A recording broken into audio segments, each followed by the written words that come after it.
grab your wine. It's time for Rosé All Day and Julie's a Mess, where we talk about current events and living in an intersex life. And now, here's Julie.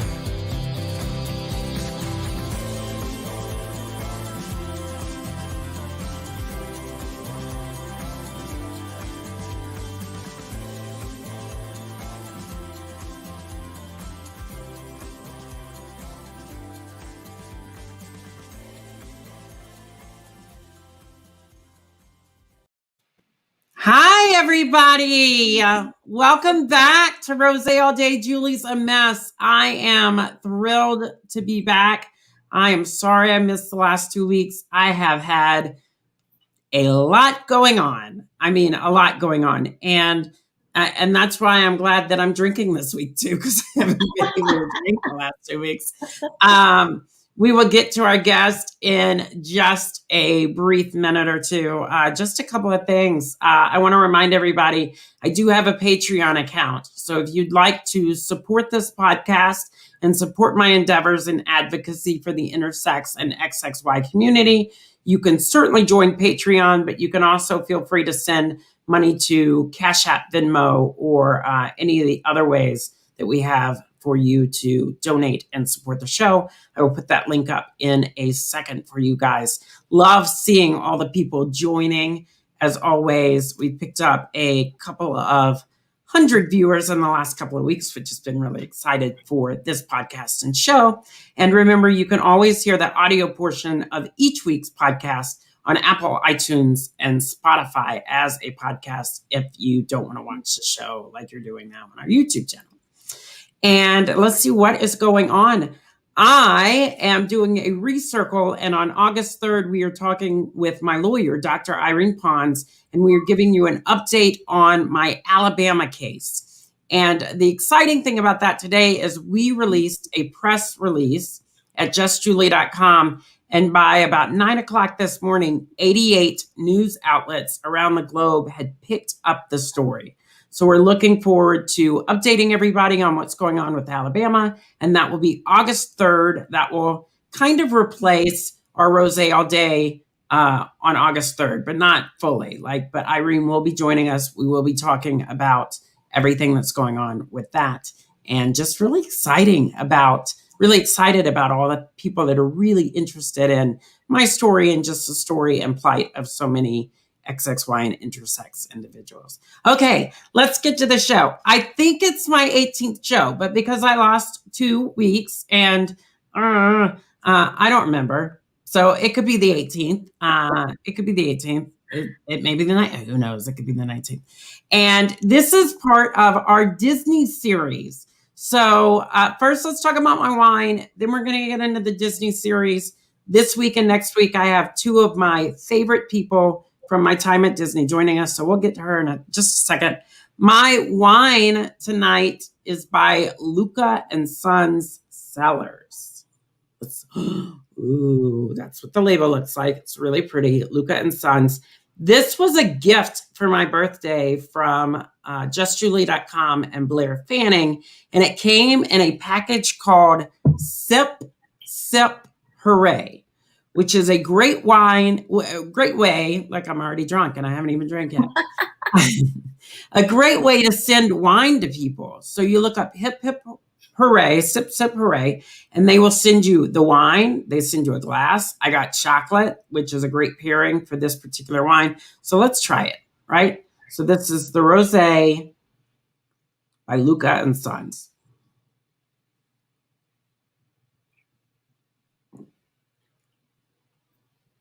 It's really good. It's really warm. So as it passes over your tongue and kind of matriculates down your throat, it's a very warm vibe. It's not tart. It's not sour. It's just a nice kind of rosé, but it does have a little bit of that heat factor in it, which is good. It's different. Okay, we're going to continue drinking this throughout the show. Everybody meet the crazy, beautiful, and lovable Jeni Michaud. Woo! Jeni, you've known me for a long time. First off, what are you drinking? Anything? Water? Water.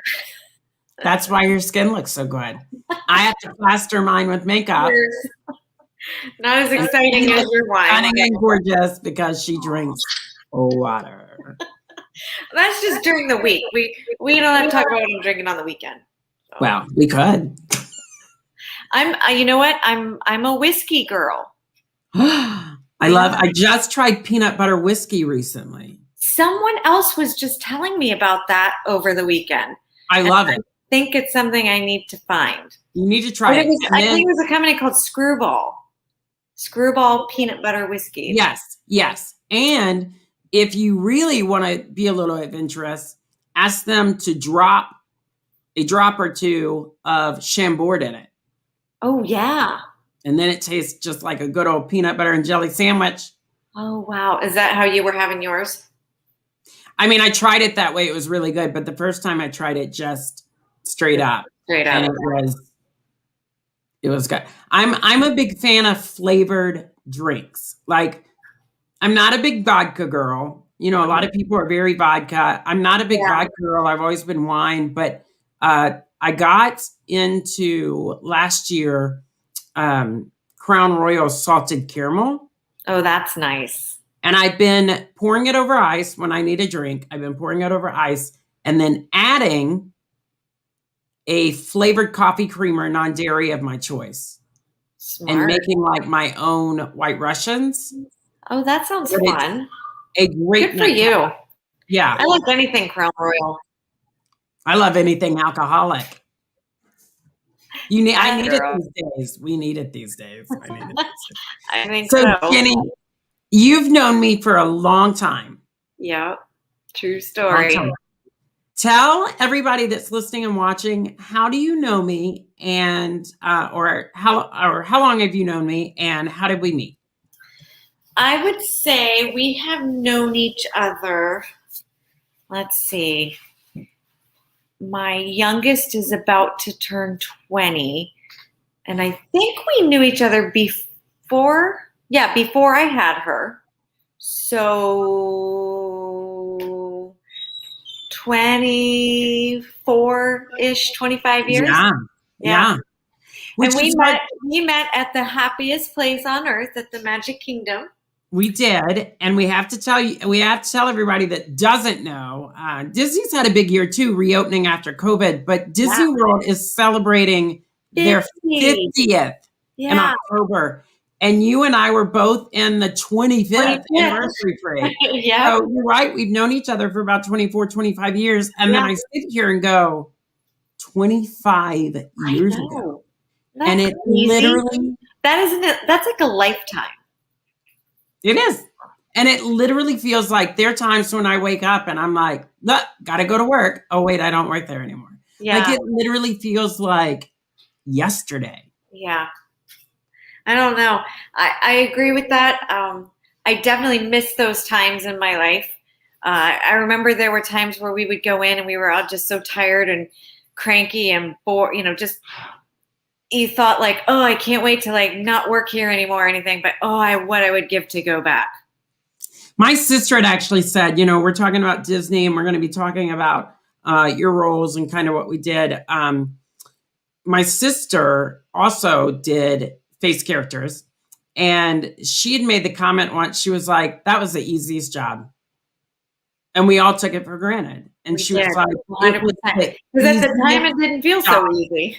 Huh? At the time it didn't feel so easy. No.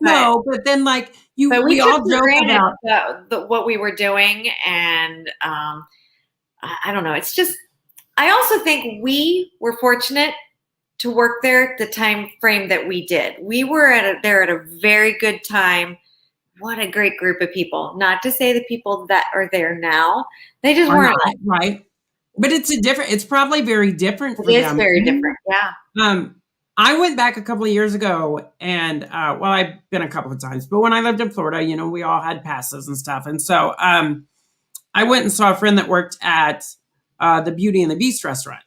Sean Lewis, he's been on my show before, but he was literally walking me around and introducing me as, oh my gosh, this is Juleigh. She worked here during the golden age they got away with murder and the things they did. Yeah, like, and yeah. you think about it and you're like the golden age, and then you go, oh, Yeah. compared to how they have it now. Mhm. Yeah. But We had people the look at us best like shows. We had the best shows, costumes, the things we did. I don't know. I agree. Zero It's a lot of fun. Who were you, for the people at home, who were you friends with? Who was your VIP buddy? My VIP buddy was Ariel, the Little Mermaid. Okay. Yeah. And you also danced. We didn't have with, glasses back then, so. Well, she did. She had them in the grotto. Don't you remember Sebastian looked through them? Exactly. And then VIP wise, like Mickey, Minnie, Donald, Chip and Dale. Chip and Dale. Sometimes a White Rabbit.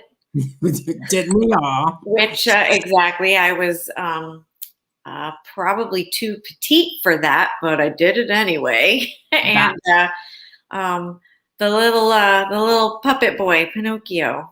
Yes. I remember those. That outfit. Yeah, that was fun. So, how tall are you? I like to say I'm 5'2", but I'm actually probably more like 5'1". It's a good height. It is. You know, my dream height was, I wanted to be 5'8". I don't, because I wanted to be a Rockette. That was going to be my job. Here we are. I'm 5'2". So, I mean, so the next best thing I can do, do it at Disney World. So yeah, in our next life, I'll come back as a Dallas Cowboy cheerleader, and you can come back as a Rockette. Oh, that would be amazing. What? And we can still be friends, though, right? Huh? We'll still be friends, right? Absolutely. And I may or may not marry a Dallas Cowboy football player. Atta girl. That's the whole reason. No, I'm kidding. So, okay. So we're going to move into current events. Okay. And for everybody that's following the show and watching, we usually talk. I mean, in the past, we've talked a lot about the royal family and all their antics. That's always fun. I do want to take the time real fast to say hi to some of the people that have joined us in chat. So I wanted to say hi to Sharon. Hi, Sharon, C-Baby, and Blaire. Thank you. And Charlie. So a lot of regulars are joining too, and I love that. But I just always like to give them a shout out as well. So current events. I don't know if you caught it this morning, but literally the Jeff Bezos Blue Origin space flight happened this morning from Vandenberg, Texas. And Jeff and his brother went up. And, Jeff is the founder and creator of Amazon. Mm-hmm. And then Wally went up. I can't think of her last name right now, but she was one of the original women that had trained for the Apollo.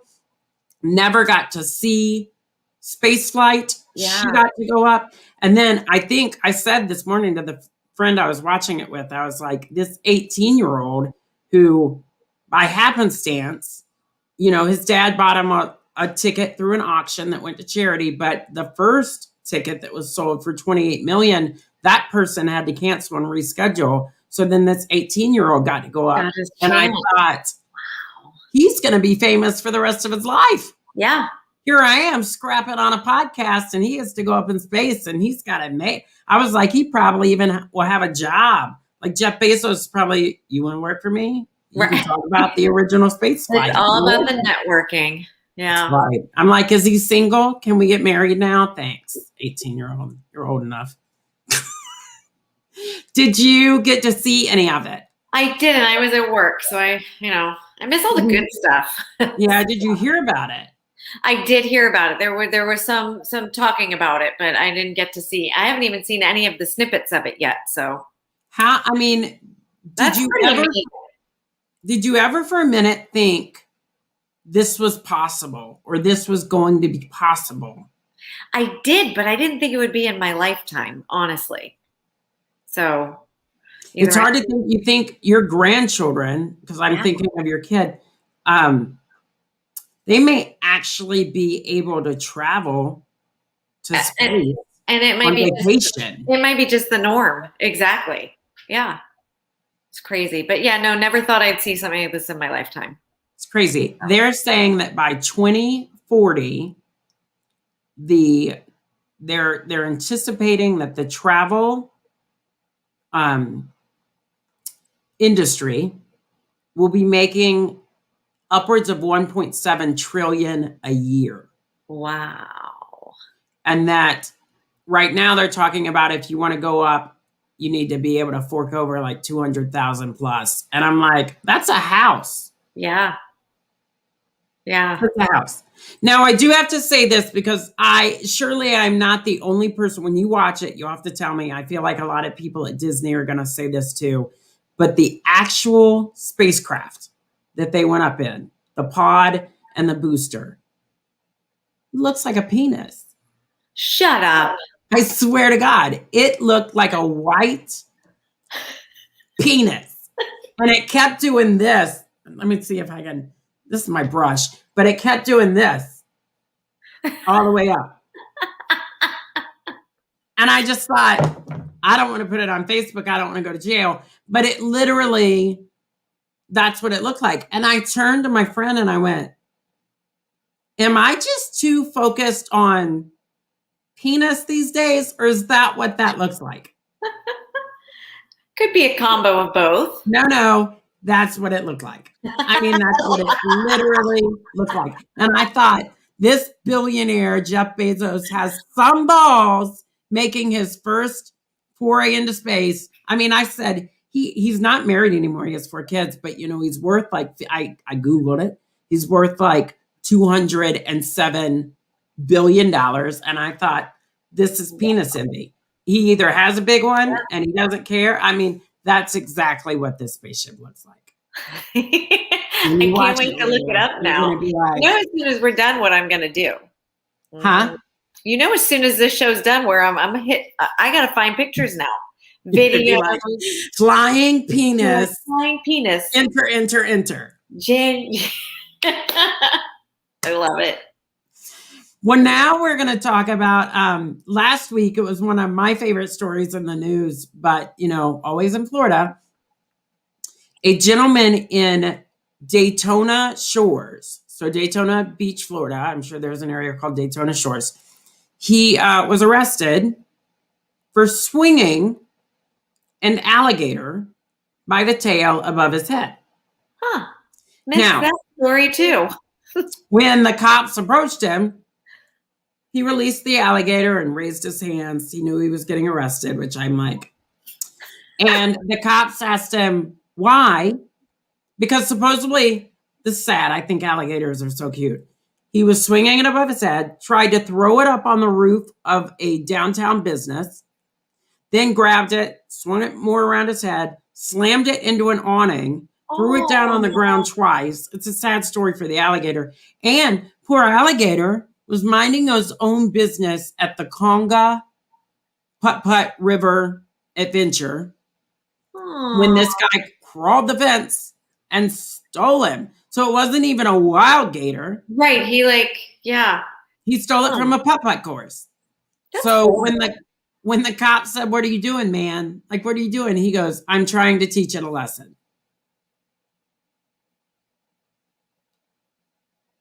Huh. Only in Florida, y'all.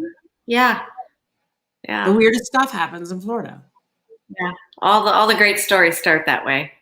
Today in Florida. I have so many. What lesson? What did he do to you? Did you lose your little blue ball when you went to go play putt-putt at the Congo River Adventure? Yeah. There's some deep issues there. Huh. And to think that we used to work at Disney and these people were probably in the park with us and we just... Yeah. Do you ever think like that when you see a crazy story? You're like, oh my God, I bet you I took pictures with them at some point. I don't know. Sometimes you do. And sometimes and then you just remember all the things that did happen to us. And you're like, it's a wonder that we're all still alive, well-adjusted and alive. And want to go back to Disney sometimes. Like, yeah, let's go back and have fun. Yeah. Yeah. I don't know. I wouldn't be able to keep up anymore. Okay. This is the part of the show called Julie's a Mess. And this is where I tell my guest a story and she gets to finish it. And I told her coming into this, I hadn't really thought of a story because I've had so much going on lately between breast surgery and a quick engagement that we're not going to talk about because it still triggers me. And, but anyway, a couple of weeks ago, my landlord so what we do is we tell the story and then I stop halfway through and my guest will try and finish it based on how well they know me. And sometimes hilarity ensues. So Jeni, here's your Julie's a Mess story for the week. My shower needed to be replaced. I rent where I'm at and my shower was a just death trap. I mean, it's literally the size of one of those magician boxes where you get in and they saw the girl in half. Like that's how big my shower was. And the bottom's falling out and it needed to be fixed. And so my landlord was going to come over and fix it. And he called me one morning and he was like, I'm going to come over around 1:00. And I was like, I am exhausted. Like I did not sleep last night. I don't know if I can stay up till 1. And I was recovering from breast surgery. And so sweet man, I was like, he doesn't have a lot of time on his hand. He can come over. So I had told him I'm probably just going to sleep and you can just do what you need to do. And then that'll be the end of it. So because I'd been having breast surgery, because I had breast surgery and it was like the second week of recovery and I was hurting and I hadn't really been keeping up my house and he didn't care, but you always feel like when you're renting, you want your apartment or house to be presentable. So I stood up and went in the kitchen and I had all these dishes in the sink and I just went, I don't have the energy to wash them.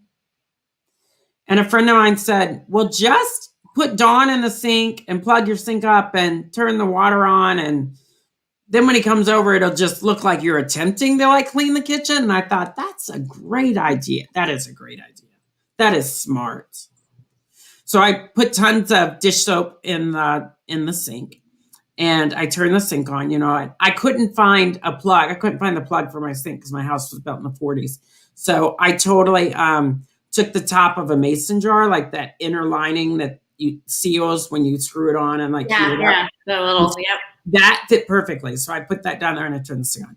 So then I went and picked up the kitchen. I threw a little bit of like dirty clothes in the lawn. Like I was just trying to spot clean. So then I went in and sat down and I was talking. Some guy was like texting me and I was talking to him. And then I was trying to send things in for the radio gig that I'd applied for recently. So I was trying to like get my demo reel set up and all that stuff. So I was doing things. And then I realized I turned the sink on. I walked back in my kitchen and it was like the Titanic. My floor mats were floating down towards the garage. I heard it running off somewhere, but I was like, where is it running off? And then I realized it was running right into my basement.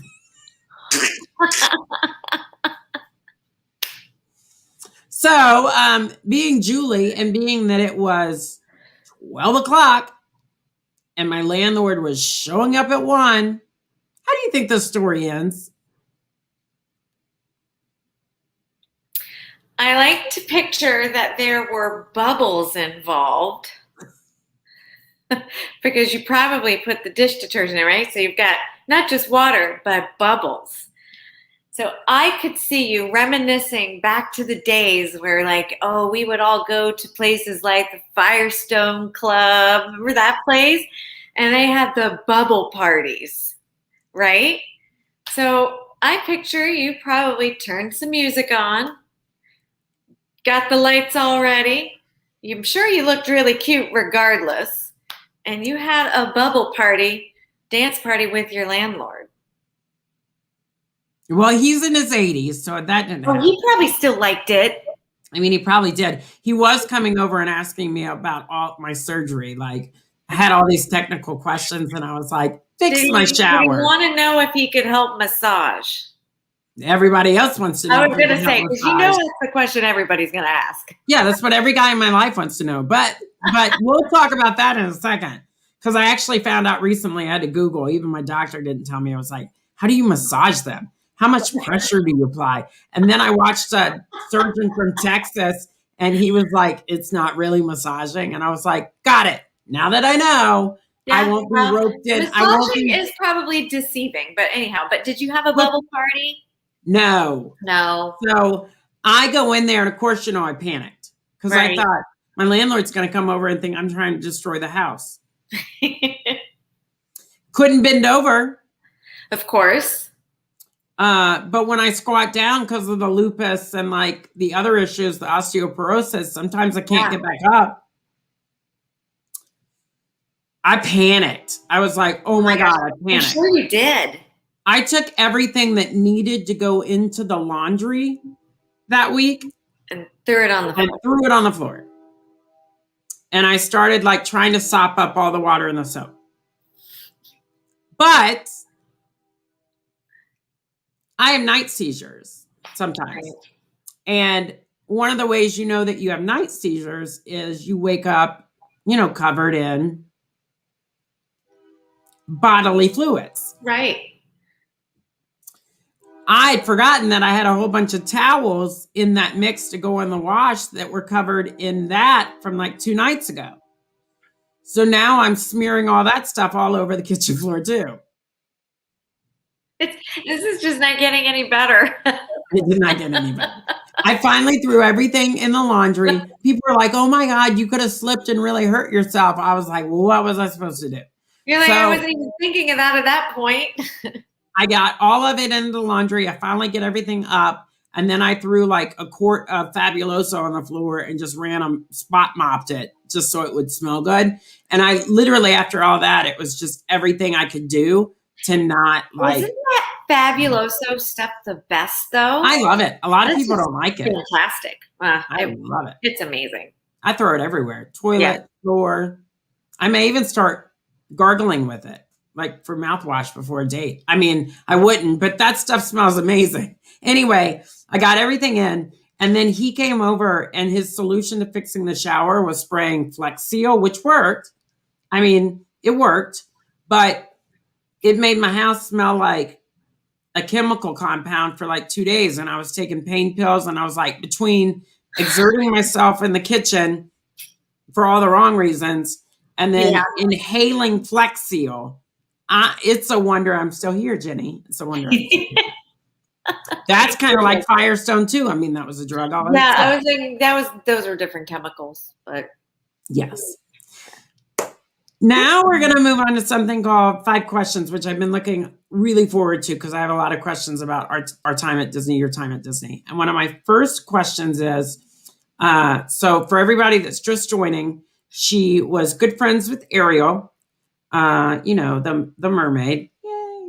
She also danced with Quasimodo in one of my favorite stage shows ever at what I still call the Disney MGM Studios, which was the Hunchback of Notre Dame show. And then she was also a VIP character with Chipmunks. Now, what a lot of people don't know, and they always ask me, is once that's your VIP, like my VIP character, I was good friends with Pluto. But then you want to do everything in your height range, so you have more variety in life as you work at Disney. We've talked about some of the characters you got to do. What was one that you always wanted to do, but because of your height range, it was a no-go? Could it be a parade role? Mm-hmm, mm-hmm. I always wanted to be the samba dancer. That's a good role. No, but I was like, I needed like 2 more of me to be tall enough to do that. But that would have been like, I was fascinated with that costume. I didn't care how heavy that headdress was. It just, that to me. And they had the mask too, right? Yeah. You had the mask, the headdress. Headdress, and then the it mask. Was a very Sherbert-y, like pinkish orange, and then it had the big ruffle up the side. Yeah. What parade was that for people that want to go and look? That would have been the summit. Wouldn't that have been the 25th? Yeah. No, it wasn't the 20th. I want to say it was the parade before. Maybe the 20th. Maybe the 20th. Which yeah, I was the one with the Mardi Gras theme. That was the 20th, right? It was a cute outfit. Yeah.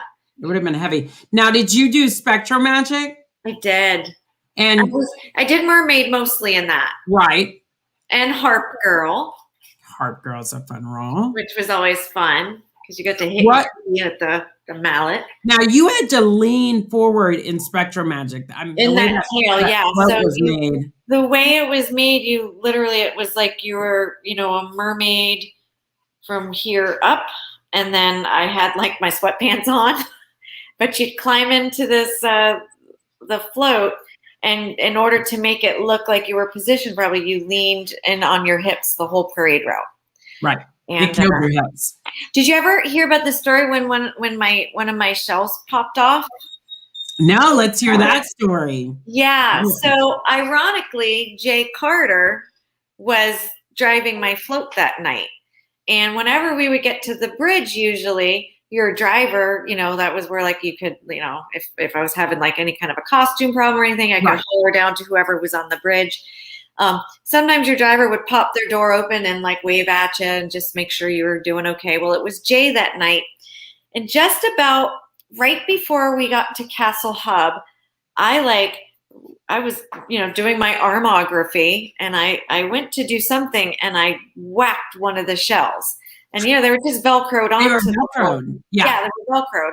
So one popped off, and I was like, holy cow, what do I do? So I just took my wig and I pulled it, all over on that one side.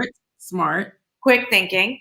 And was just kind of going on about my business. And I'm thinking to myself, okay, obviously some people saw it. I know what's going on. I'm trying not to I was dying laughing at myself at this point. And then we get to the bridge and Jay pops the door open to say, hey, how's it going? And I'm pointing that I need him to get my shell. So he climbs out, goes to get it. Well, if you remember on this float, there was the little animatronic Flounder that just swimming around. So every time Jay bent to go pick it up, it would hit him in the head. It was just amazing. It was like our own show was happening right there, because he must have gotten hit 3 or 4 times by that flounder fish, where he finally gave me my shell back. I got it back on and life went on. But I had tears coming down the whole rest of that parade. That's hilarious. I love hearing stories. And it's funny because I can't remember a lot of stuff from back then, but that is one story. And I don't know if I remember it because whenever I do see Jay Carter, we talk about that moment because it was funny. Jay, I love Jay, and I had I did a special event with Jay Carter at the Yacht and Beach. And I was friends with Flounder, so I was in that big inflatable getup. They blew you right out. And Betty Buckley was like, "Don't go in the sand," because the sand would kick up inside, and it would be like a big wind tunnel. I remember at that event, something had happened inside, and Dina Dieter, had to crawl up to help, but she had to crawl up at the back of the angle for Flounder, and it literally looked like Flounder was pooping out a coordinator. Oh my gosh. We were crying. But going back to Jay, his Ariel that night, we were staying in one of the suites. Right. Was our break area. And I was like, oh, y'all should get some pictures of Eric and Ariel in the bed, in the hot tub. Y'all are living your best life up in this vacation. And they did, because we all used to do stuff like that and not think twice about you. They'd be fired for it now. And then that was right before Photoshop came out, but I was really good at pasting my face on. Yeah. So I did it, and I have a picture. I'm going to show the picture. I'm going to grab it real fast. But I gave it to Jay for his birthday. But He was doing Davy Crockett on his birthday, and I was doing Wendell Bear, and we were on the riverboat. And so I totally walked up to him and I was like, I have to give you this. Like, I just gave it to him in a birthday bag. And he was like, oh, it's for me. And I was like, Yeah. Oh, it is. We opened it, and we to this day talk about it and just laugh. That's fantastic. So, well, you know what saved us all is there wasn't social media back then. right? We all would have been fired for a lot of stuff if there was, because, you know, someone wouldn't be able to help themselves and things would get posted. Well, right. And I remember Shannon was always taking pictures with his actual camera. Yeah. And I'm like, some of the best pictures I have Big from my camera. time at Disney, Shannon took for me.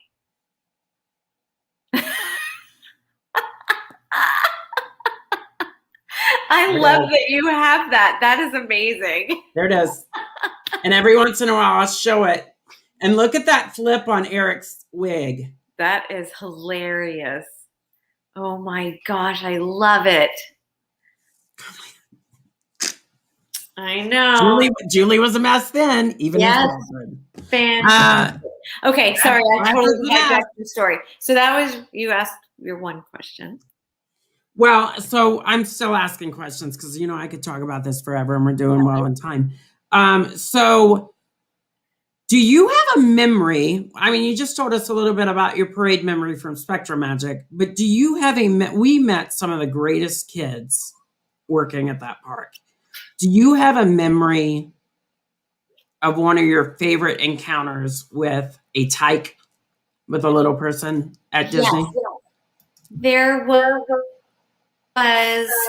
well, there were a couple. In Magic Kingdom, there was Michael, little boy that came all the time, actually, and it was very good friends with Jay Carter, who we were just speaking of.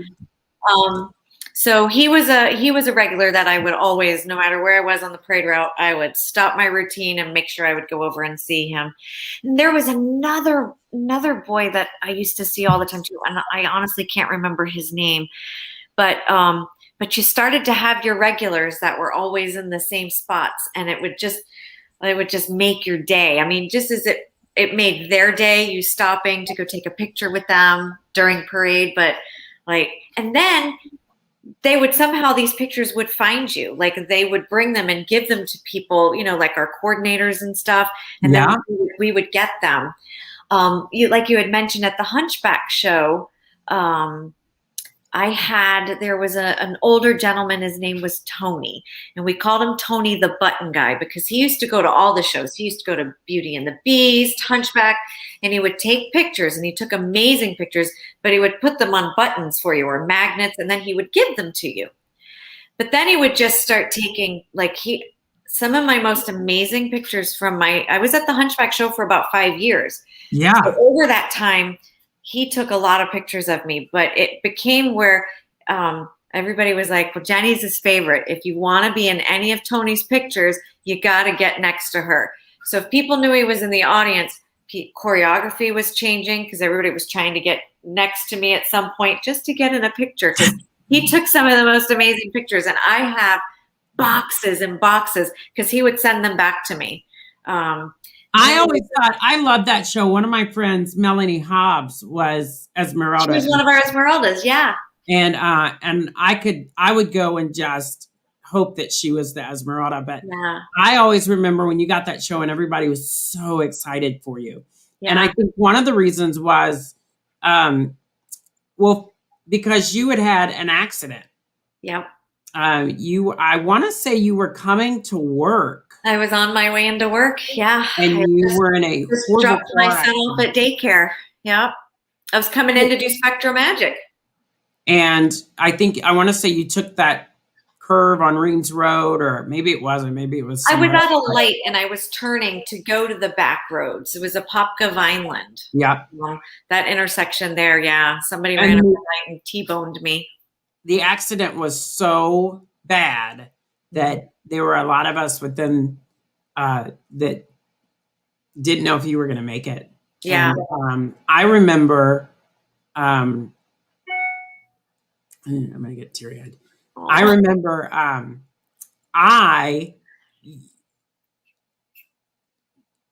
you were so sweet to me, always. Oh. And I remember going to see you at the hospital. And I remember we talked, or I remember everybody was talking. I remember talking to Jack. I mean, everybody talked about it. Not even sure if you were even going to come back to work.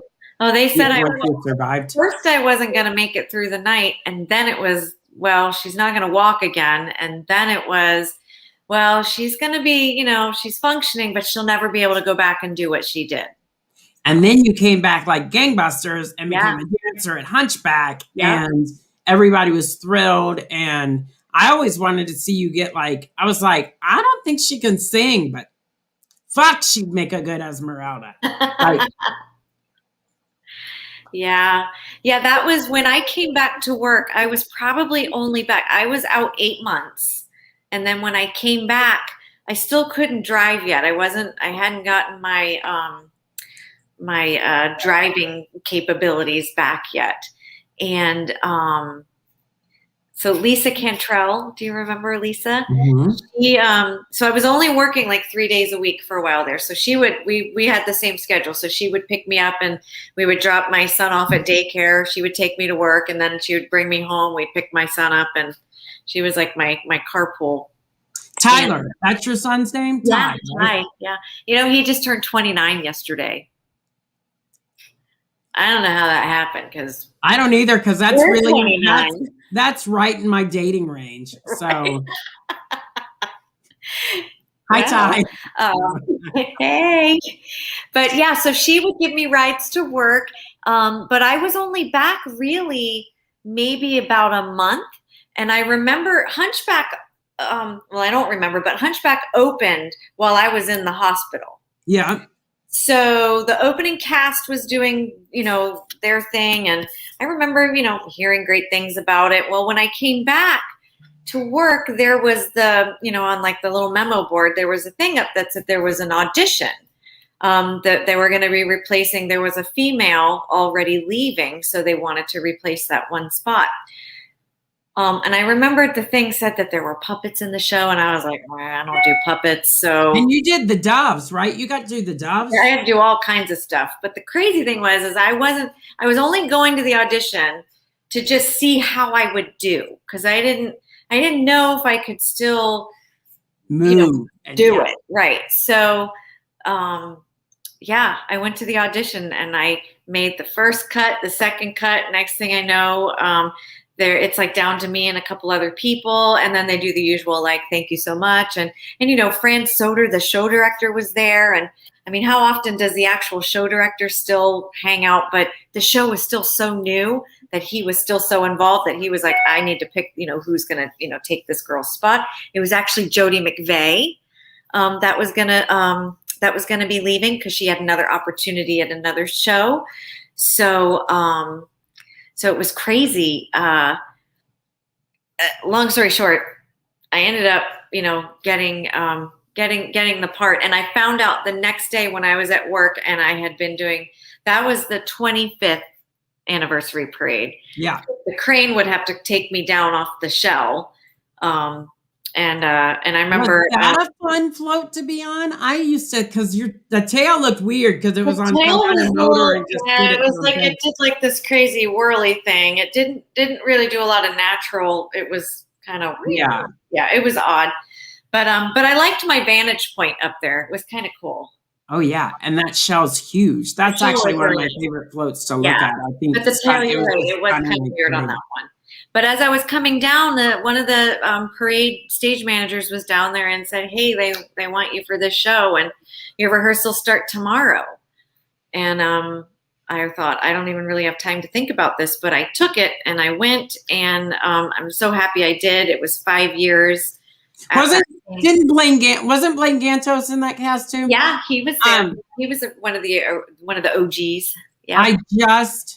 That was the thing too I loved in our time there, is they really started to use characters from our character pool in shows. Mm-hmm. Before they had always hired dancers from outside, or Yep. it was a whole different cast and we didn't really know them. Yep. But I love that they really started to use characters. Yeah, they utilize us, and that was one of the first shows that really there were more of us than the equity performers. I was thinking about it today, and I was driving home because I was in Lincoln, Nebraska. I'd gone out there to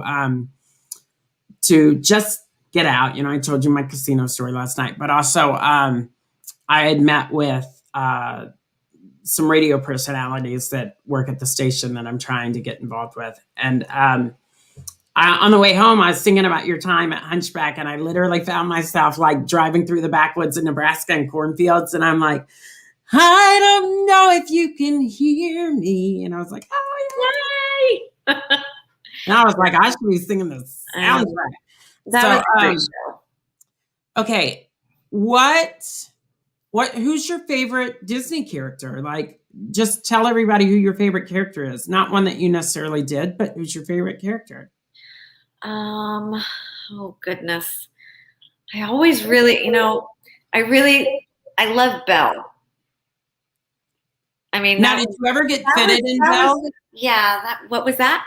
Did you ever get fitted in Belle? No, because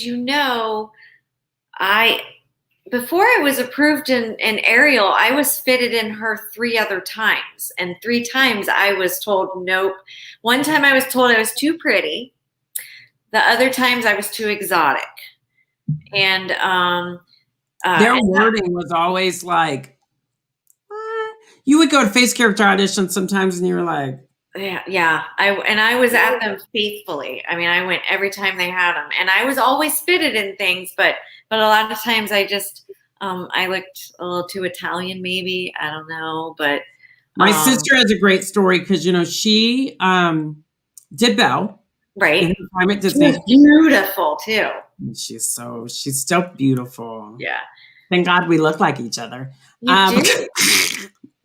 So she gets her lip from. She got fitted in Ariel, and she was a little perturbed because they didn't change her makeup out. Mm-hmm. They left her in Belle makeup and then stuck her in Ariel, and she was like, this is gonna matter. I don't know why y'all aren't changing it.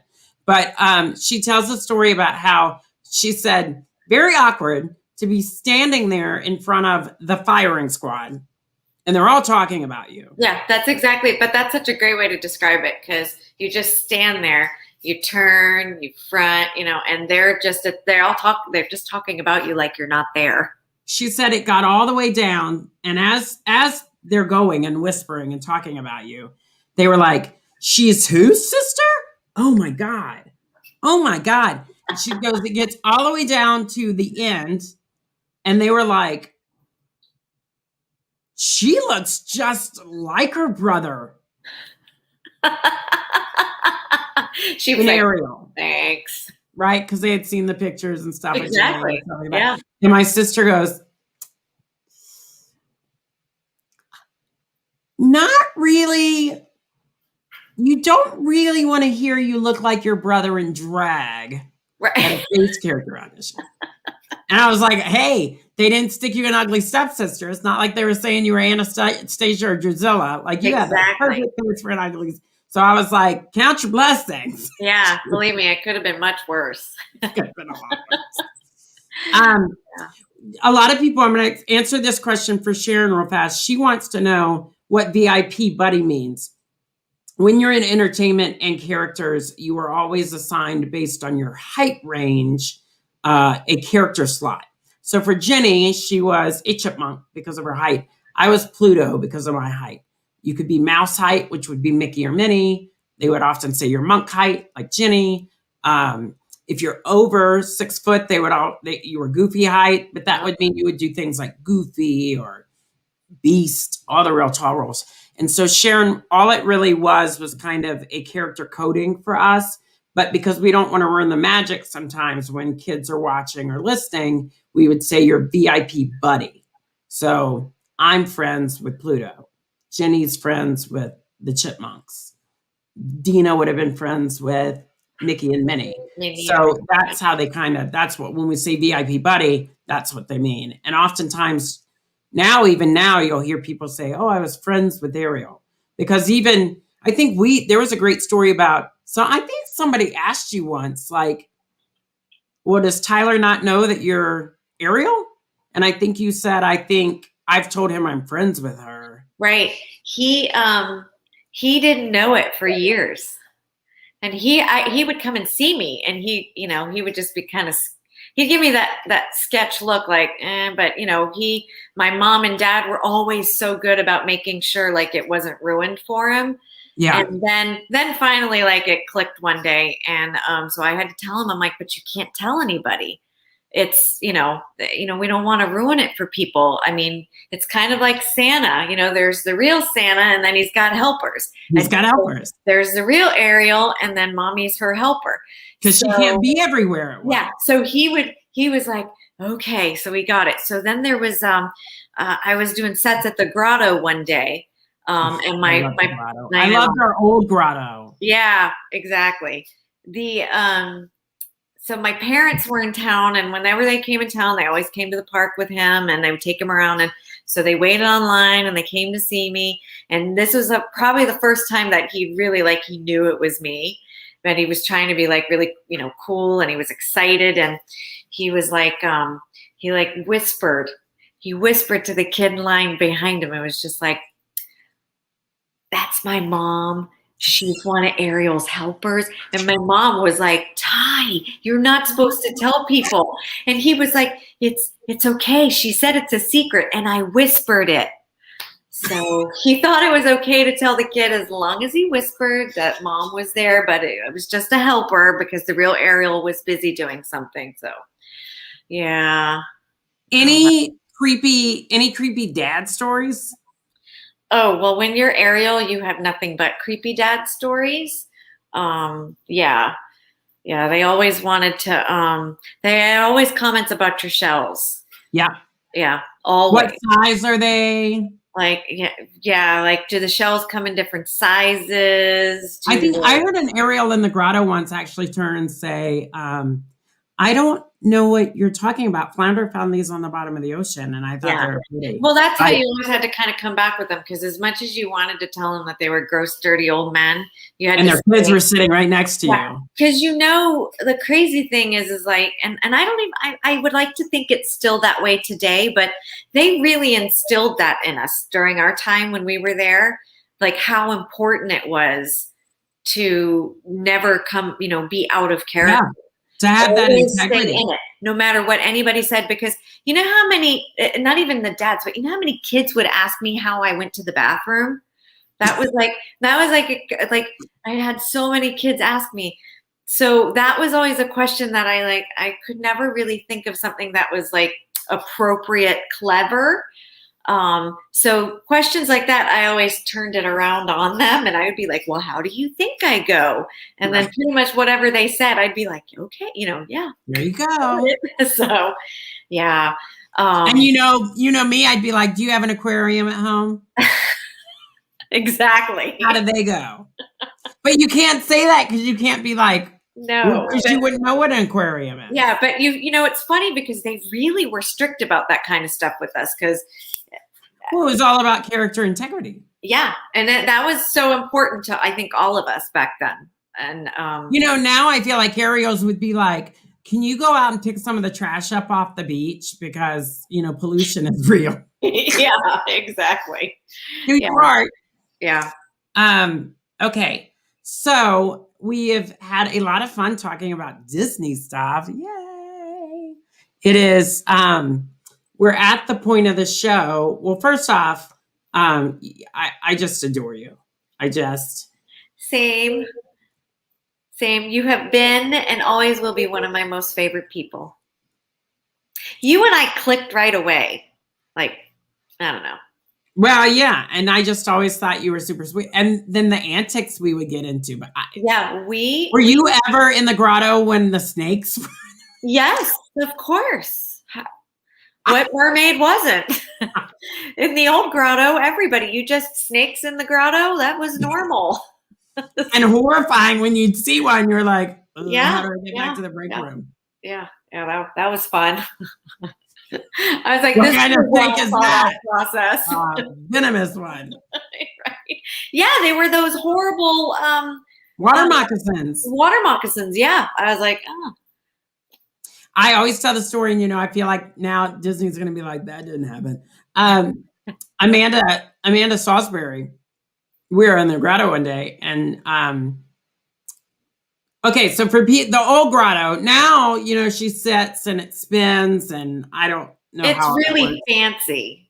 It's fancy, but the old grotto when we were there, it was a rock. It was a hollowed out rock, and it was within the grotto, and they had fake seaweed on top. And so Jeni would go in and she would wear bike shorts that had like the top rim of like the top of the fin. You'll love this. I've been working on this because I want an Ariel doll. I want one. And I thought I'll do this for the 50th anniversary and then I'll have it. Have I worked on it in like 9 months? No. But so this is the tail. I love it. I love it. And then so Jeni would have like bike shorts on, and then she would have, all the girls would have like this. Just that top part that looked like the top part of the top of the fin. Yeah. And then they would get in this rock and they would sit on a bike seat, like a bicycle seat. And they had air pedals at the bottom, and they would step on these air pedals. And that would make the tail. The tail. Sometimes, remember when the tail would break and all of a sudden it would just go thud? Yeah. And a certain other girl that used to do aerial, I'm not going to talk about her right now, but she would always step on the brake really hard, and then it would fly up and she'd catch it. Which I always thought was funny, but she'd do it like scare people. And I was like, ha. You know her. We all know her. But I know exactly who you're talking it used to make me laugh all the time because I was like, well, no wonder it's broken. So anyway, Amanda got in one day and she didn't want to, she was shorter. So she just, I think, ended up just lifting.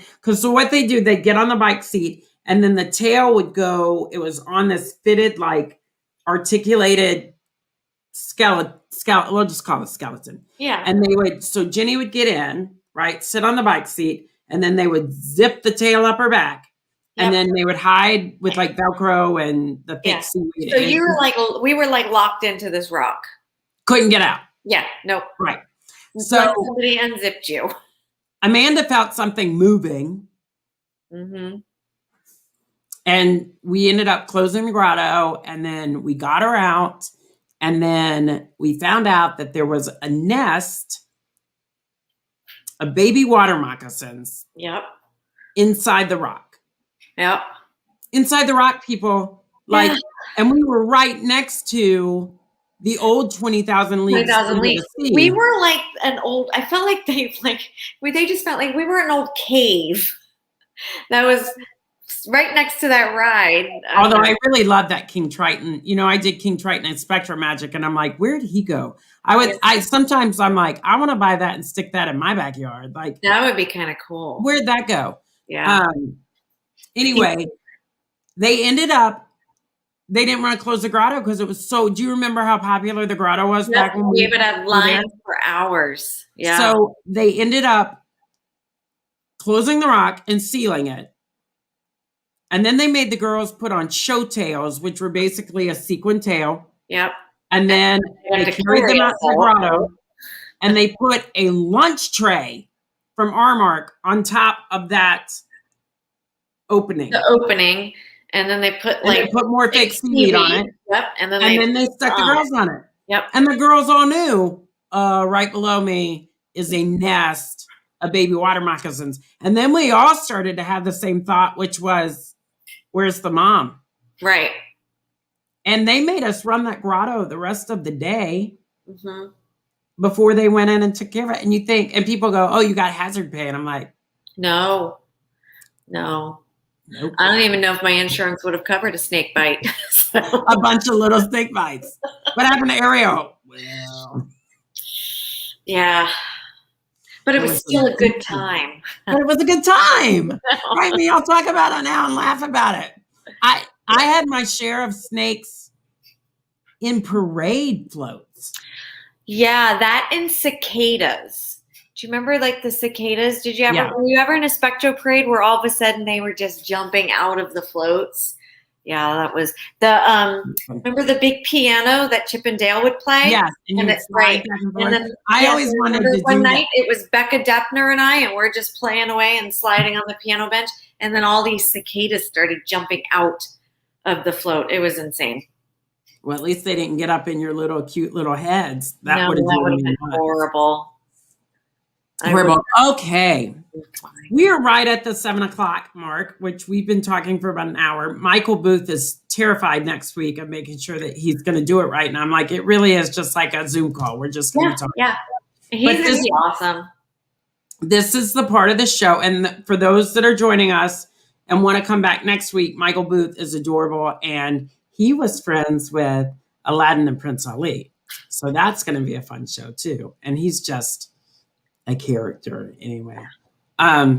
This is the part of the show, Jeni, where you get to ask me one question or two, because we're doing good on time, about my journey in an intersex life. And in asking this question, I get to answer a question for you that maybe you've always wanted to ask, but unsure how to ask or approach me. And so I get to answer that for you. And then I also get to educate the people that are listening at home or watching this live broadcast. So the floor is yours. Well, I have to almost think about it because I feel like I've been going through this journey with you since like before it was a journey. You know, I mean, I feel like I've been around since a lot of the health issues that you were having were just starting to really pop. Well, and you're a nurse. Yeah. I mean, you're a nurse now. We forgot to mention that you've gone after Disney, you went on and you became a nurse, which I love. It's like part of your journey story. Huh? Yeah. It's been 16 years I've been a nurse now. Well, and I always thought, sometimes I think you meet people that have had really traumatic experiences, like your car accident, and then they go back into medicine. And sometimes I feel like that's a direct connect, right? Yeah. And that I not that I want to be in the hospital and be in your charge, even though I think that would be great.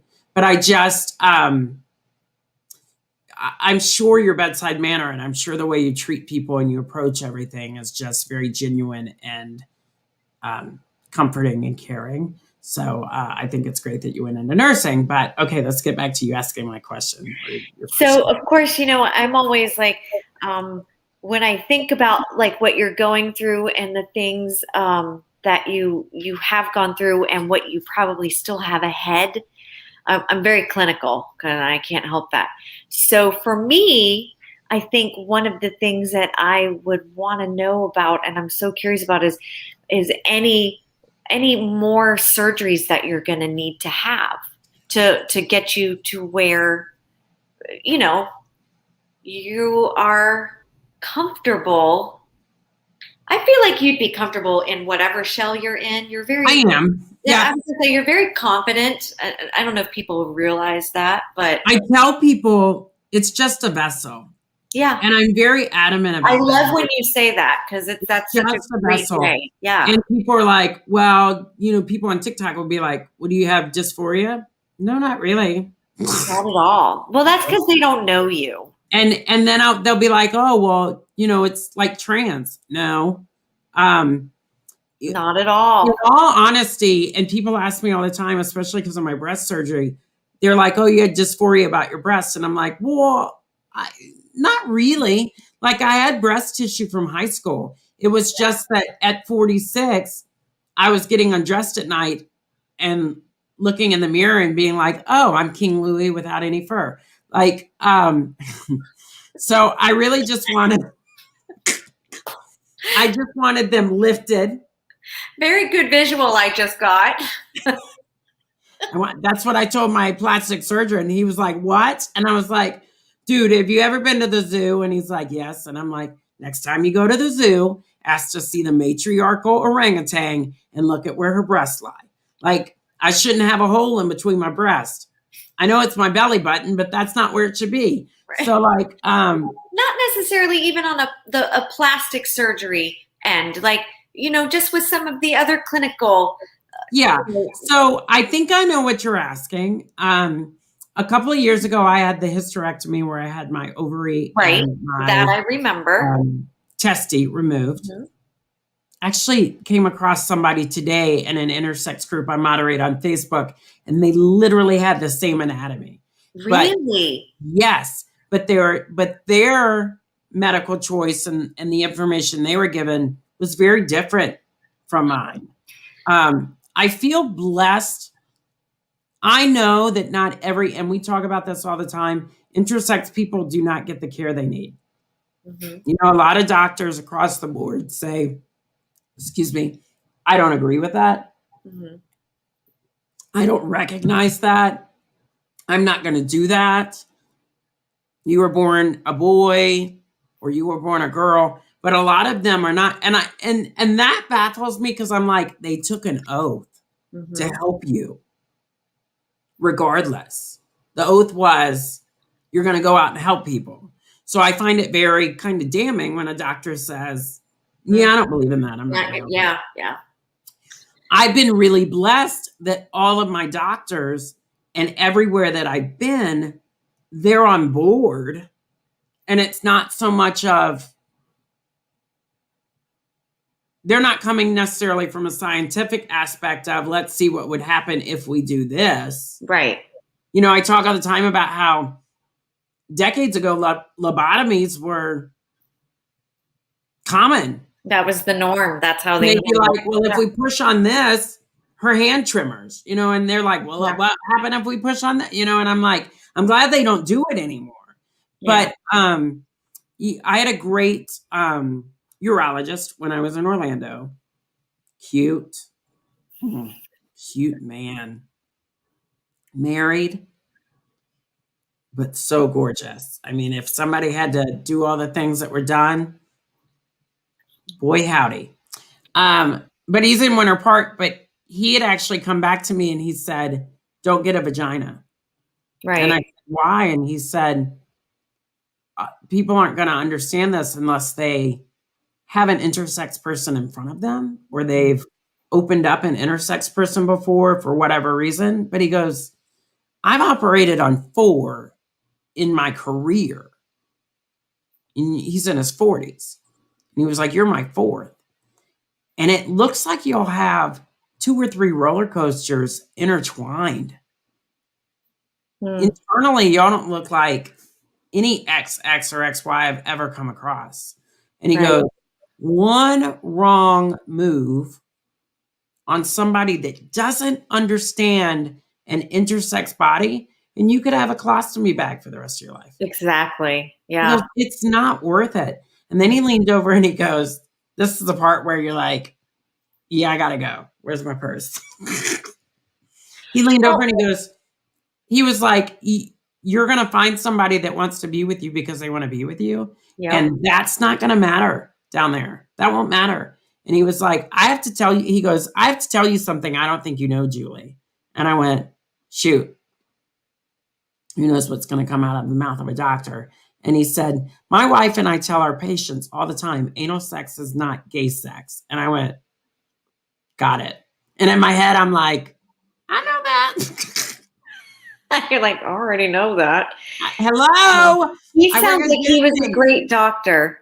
And I wish there were more like that. I think in your journey, and I think you speaking out about everything and your experiences and what you're going through is so important, because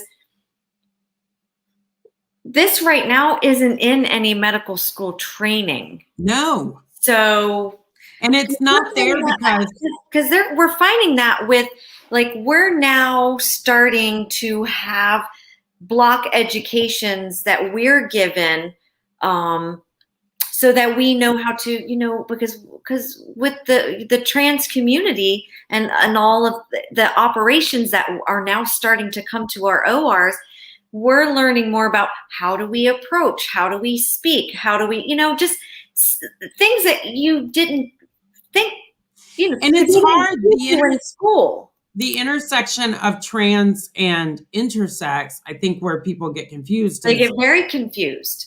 So they're just now getting used to, and it's not, I have to one, and now they're going to be, but I just think it's so important that eventually needs to get into the regular education. Oh yeah. So, and I have, one of my doctors at the NIH had said, we are doing a huge disservice to the medical community at large by making doctors or asking doctors to choose a subsection of medicine, right? Like, I'm going to be an orthopedic surgeon. I'm going to be, an OBGYN. And he said, in all honesty, we should be saying, this is how the body works. These are also the way the body works. Everything is kind of tied together. And as a doctor, you really need to go out and not have a predisposed area that you want to be in. You really should be focusing on across the board everything. But I also tell people intersex, and we talk about this a lot, we've been around for centuries. Mm-hmm. I mean, before Christ, we're written up in literature. And I think while it's so new to a lot of people is because for the past 60 plus years, especially in America, we've been aborted and terminated. Yeah. And they say, you've got XXY, you've got a syndrome or an anomaly or a disability and in essence, we function as much as anybody else does. We just need the care, right? Yeah. But we're able to lead very viable lives. And I share this a lot with my PR team sometimes. And the numbers are out there and people are starting to hear about them and they're shocked. And I'm like, look, I get it. But I mean, they're still using literature to kind of stave off people having intersex babies by saying your baby's going to grow up to be a hardened criminal, a molester, is not going to have any brain capacity to go to college, school. Like there are all these lies that are kind of floating out there. 2% of the world's population is intersex. That means 54 million people right now are intersex. Yeah. And some may not ever know unless they have a medical complication and go and they say, oh, by the way, you have Turner syndrome, or you have Jacobs syndrome, or did you know that you have half a uterus, or did you know that you have both male organs and female organs internally, or did you know that you didn't develop all the way? And then people are horrified because nobody's ever told them. And then there's a lot of people in our community that are kind of like, I don't want to talk about this because we've been conditioned not to talk about it. Yeah. That's why I'm so proud of you. But I also tell people, and I think this is very important, it's not just an intersex thing. My story is no more important than anybody else's story. I feel like, as a Christian, I feel like we all go through, and that doesn't mean anything to just say I'm a Christian, but I feel like everybody on this planet goes through something very cataclysmic before they pass. Maybe for you, it was your accident, right? But we all go through something that is very cataclysmic and chaotic. I don't think my story is any more important than your story or anybody else's story. I'm just choosing to tell it in a very public way to change perceptions and make it better for the people that come after me. One of my sister's favorite quotes by Rumi is, make the world a better place than when you arrived. I mean, more or less, that's not his exact words, but it's that essence, right? Make the world a better place than when you arrived. And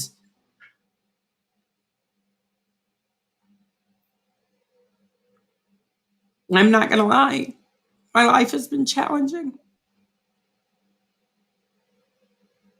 But I owe it to the people in my community that come after me to change perceptions so it's better.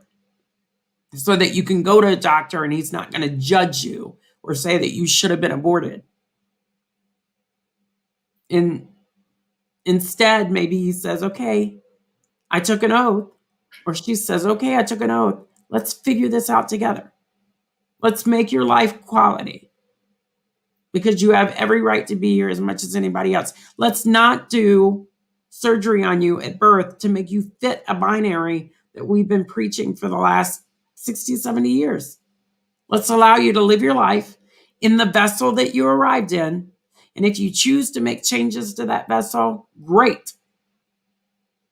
Because it's just a vessel. You know, I always talk about how, like, you watch alien movies and it's always this great. We talked about Jeff Bezos earlier, but it's always, and the penis ship, but it's always these great big alien aircrafts that arrive, and then the cockpit opens and it's this itty bitty little tiny alien inside operating this big kind of massive ship. And I feel sometimes with intersex and with anybody, that's what it is. This is a big spaceship. What matters is that life energy on the inside. That's what matters. And I told somebody the other day, I'm like, we die and you don't take the spaceship with you. You don't take the vessel with you, but your life spirit ascends and goes on to something else. So your vessel protects that life spirit. It doesn't matter. I made a TikTok recently. I said, look, it doesn't matter if I'm in a male vessel or a female vessel. If the NIH had approached me in 2018 and said, you're going to die, but you have to drink this and it's going to turn you into Pierre, and you're going to wear a donut ring around your head when you get your balls removed. Woof, woof. I'd be Pierre, living in Tampa with a shirt that's shaved. It'd still be my best life. But it's just a vessel. And we need to get to the point where people recognize that it's just a vessel. We all deserve love. We all deserve a place in the world. We all deserve a life free of hate and full of joy. And that's why I do what I do. And you do it well. Thank you so much. Jeni, we are actually going to end the live stream at this point. It's been a great show. Thank you for being on with me. If you will stick around, we can kind of catch up in the back end of the studio. But I just want to tell everybody that's joined us this evening, everybody that's welcomed me back with open arms. It's also huge for me to let you know the support that I've received in the last weekend on TikTok, and everything that I've been going through is much appreciated. It feels really good to have that support and to be loved in this vessel, in any vessel. Thank you so much for joining us. Please return next week as my friend Michael Booth will be here. And then please join us on August 3rd when we talk about the impending changes that have been happening in the Alabama lawsuit. So much love. Thank you so much. I love all of you from the bottom of my heart. Have a great rest of your week. And join us next week on Rosé All Day. Julie's a Mess. Good night.